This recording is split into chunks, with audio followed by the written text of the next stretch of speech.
Hello students, इस video lecture में आज हम सभी जो है एमपी सेट के सिलेबस को डिस्कस करेंगे। तो एमपी सेट का जो है आपके पास नोटिफिकेशन आउट हो चुका है 2024 के लिए, ठीक है, 2024 के लिए। तो इसका एग्ज़ाम जो एक्सपेक्टेड लग रहा है वो जून और जुलाई में लग रहा है कि जून और जुलाई में इसका एग्ज़ाम हो सकता है, ठीक है। और एप्लीकेशन फॉर्म स्टार्ट हो जाएंगे 21 मार्च से, तो आप सभी जो है इसको फिल कर सकते हैं। तो मैं आप सभी के लिए जो है इकोनॉमिक्स की क्लासेस अपने चैनल पर कंडक्ट करवा रहा हूँ। तो आप सभी जो है इकोनॉमिक्स की क्लास के लिए मेरे चैनल के साथ जुड़ सकते हैं। इकोनॉमिक्स की आपको फ्री ऑफ कॉस्ट क्लास मिल जाएंगी एमपी सेट के लिए, ठीक है। तो हम इसमें जो है पेपर 2 के बारे में डिस्कस करने वाले हैं कि इसका क्या सिलेबस रहने वाला है। पेपर 1 आपका सिलेबस आप देख सकते हैं, मैं पेपर 2 की आपको तैयारी करवा रहा हूँ, उसके सिलेबस के बारे में डिस्कशन यहाँ पर कर रहा हूँ। तो पेपर 2 जो है आपका 100 क्वेश्चन आएंगे, 200 मार्क्स यहाँ पर रहेंगे इसके, ठीक है। तो आपका सिलेबस क्या है वो देख लीजिए आप सभी। तो मैंने पहले भी बताया हुआ है, नेट जैसे ही सिलेबस है, सेम नेट का ही सिलेबस है यहाँ पर। जो नेट में सिलेबस होता है आपका इकोनॉमिक्स का, वही सिलेबस यहाँ पर भी रखा हुआ है। तो यूनिट 1 जो है आपके पास माइक्रो इकोनॉमिक्स की है, देख लीजिए ये सभी टॉपिक्स आपने, अगर आप नेट की पहले से प्रिपरेशन कर रहे हैं तो आपने ये टॉपिक पहले से पढ़ रखे होंगे। फिर मैक्रो इकोनॉमिक्स आ जाता है आपका, ये सारे के सारे टॉपिक मैक्रो इकोनॉमिक्स से रिलेटेड हैं। तो इन सभी की क्लासेस जो है वो मैं अपने चैनल पर आप सभी को प्रोवाइड करूँगा। कुछ क्लासेस जो है अपलोड हो भी चुकी हैं, तो आप माइक्रो इकोनॉमिक्स की क्लासेस देख सकते हैं मेरे चैनल पर, ठीक है। फिर मैं मैक्रो की क्लासेस अपने चैनल पर आप सभी के लिए अपलोड करूँगा। फिर नेक्स्ट हमारे पास 3rd यूनिट आती है यहाँ पर स्टैटिस्टिक्स एंड इकोनोमेट्रिक्स की यहाँ पर। तो स्टैटिस्टिक्स और इकोनोमेट्रिक्स का ये सिलेबस आपके पास रहने वाला है, जो कि यहाँ पर आप देख सकते हैं प्रोबेबिलिटी हो गया, measures of central tendency, dispersion, correlation, index number, sampling, distribution methods, statistical inference, hypothetical testings, linear regression models, ये सभी आपके पास जो है यहाँ पर ये इकोनोमेट्रिक्स के टॉपिक हैं, ठीक है। ये आपका स्टैट्स का है, तो ये स्टैट्स और इकोनोमेट्रिक्स दोनों में आता है। 4th यूनिट आपके पास मैथमेटिक्स की है, मैथमेटिकल इकोनॉमिक्स की, जहाँ पर sets, differential calculation, linear algebra, statical optimization problems, linear programming, input output models, differential equation, ये सारे टॉपिक्स यहाँ से आपको पूछे जाते हैं, ठीक है। और देखिए स्टूडेंट्स, यहाँ पर कोई भी कुछ चीज़ फिक्स नहीं है कि इतने ही मार्क्स की आएगी, ठीक है। 5th यूनिट आपके पास इंटरनेशनल इकोनॉमिक्स की है, जहाँ पर इंटरनेशनल ट्रेड की सारी थ्योरीज, बीओपीज वगैरह, ठीक है। Foreign exchange rate, foreign exchange markets के बारे में, गेन फ्रॉम ट्रेड या terms of trade, trade multiplier, यहाँ से काफ़ी क्वेश्चन आते हैं। Tariff, non tariff barriers, GATT, WTO के बारे में इंफॉर्मेशन, आईएमएफ, वर्ल्ड बैंक के बारे में। और 6th यूनिट आपके पास रहती है यहाँ पर पब्लिक इकोनॉमिक्स की। तो पब्लिक इकोनॉमिक्स में आपके पास market failures, externalities, asymmetric informations, market regulation, tax, non tax revenues वगैरह, पब्लिक एक्सपेंडिचर, पब्लिक डेप्ट, पब्लिक बजटिंग और फिस्कल पॉलिसी, ये सभी टॉपिक्स यहाँ से पूछे जाते हैं।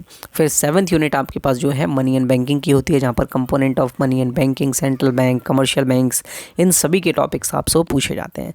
8th यूनिट होती है आपके पास ग्रोथ एंड डेवलपमेंट की, ग्रोथ्स की जितनी भी थ्योरी है, डेवलपमेंट की जितनी भी थ्योरी है, वहाँ से क्वेश्चन आपको पूछे जाते हैं। HDI से क्वेश्चन पूछे जाते हैं, ठीक है। पॉवर्टी एंड इनइक्वालिटीज़ से क्वेश्चन यहाँ पर आते हैं। 9th यूनिट आपके पास है यहाँ पर एनवायरमेंटल इकोनॉमिक्स एंड डेमोग्राफी, जहाँ पर आपको एनवायरमेंटल इकोनॉमिक्स से कुछ क्वेश्चन देखने को मिलेंगे। यहाँ पर ये यूनिट जो है इंपॉर्टेंट हो जाती है, क्योंकि आज के टाइम पे यहाँ से क्वेश्चंस काफ़ी पुट डाउन करे जाते हैं। नेक्स्ट होती है आपके पास 10 यूनिट और इंडियन इकोनॉमी। इंडियन इकोनॉमी मेरे हिसाब से काफ़ी वास्ट होती है, ठीक है। यहाँ पर आपको कुछ भी नहीं पता कि कहाँ से क्या क्वेश्चन आ जाएगा। तो मेरा सजेशन आपके लिए ये रहेगा कि आप सभी जो है इंडियन इकोनॉमी की जितनी भी करंट अफेयर्स होती है उसको प्रिपेयर करना स्टार्ट कर दीजिए, ठीक है, क्योंकि यहाँ से ही इसमें क्वेश्चन बनता है। आप ये सभी टॉपिक्स पढ़िए, लेकिन इन सभी टॉपिक्स को कहीं ना कहीं रिलेट करिए करंट में जो इन सब टॉपिक्स से रिलेटेड चीज़ें चल रही हैं।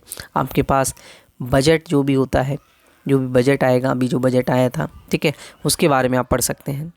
यहाँ पर आपके पास जो भी इकोनॉमिक सर्वे की रिपोर्ट आती है, इकोनॉमिक सर्वे की रिपोर्ट आपसे पूछी जा सकती है, वहाँ से क्वेश्चन आते हैं आपके पास इंडियन इकोनॉमी के।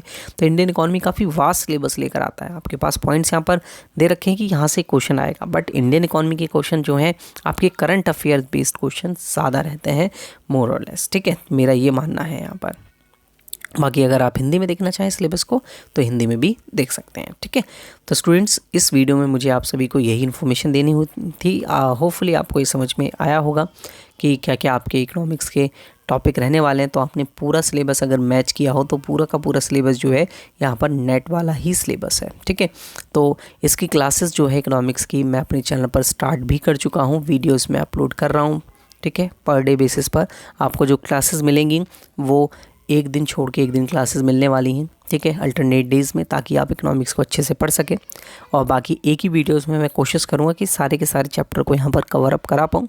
और ये क्लासेस जो है फ्री ऑफ कॉस्ट आपको मेरे चैनल पर मिलेंगी, जितनी भी वीडियोस होंगी। अगर आपका कोई भी क्वेरी एंड डाउट रहता है तो आप कमेंट कर सकते हैं, और कमेंट में आप मुझे जो है पूछ सकते हैं, मैं आपकी क्वेरी को ज़रूर से ज़रूर सॉल्व करूँगा।